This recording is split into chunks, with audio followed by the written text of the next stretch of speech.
បាច់ដល់មកទេចង់ប្រាប់ឯងថាបើឯងគិតលុយ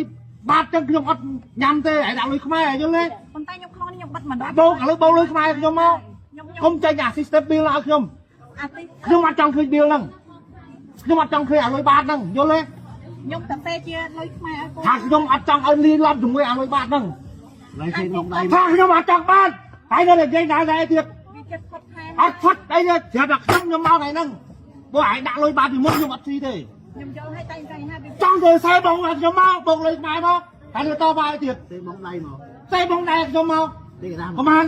អាហ្នឹង 20000 ប្រាប់ដាក់ 20000 ប្រាប់អាណាដាក់ប្រហែលមកអស់លុយវិញខ្ញុំបាញ់ឲ្យឡាសមកខ្ញុំអត់ចង់ឃើញអាលុយបាតហ្នឹងខ្ញុំយកឲ្យតែវា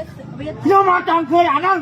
ហើយវាដកបាតទេមិនខ្ញុំស្ដាប់មិនបាច់ទៅយល់ខ្ញុំទេហើយវាសេដៃមក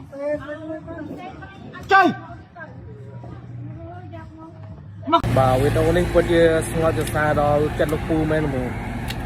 មិនសិនមិញមានបងស្រីមួយដែរនិយាយទៅដាក់តស្ពឹកមុខងើបមុខនេះរួចហ្នឹងអានេះគាត់យល់ពីភាពឈឺចាប់នៃ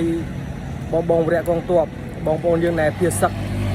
មកដេកហាខ្យល់ឡាភ្លៀងនេះអញ្ចឹងគាត់យល់ពីឈឺចាប់អញ្ចឹងលំមបងមួយចំនួនគាត់ភ្ញាក់ខ្លួនទៅជាផុតទៅបើចោលសៀមហ្នឹងវាមិនងាប់ទេប៉ុណ្ណឹង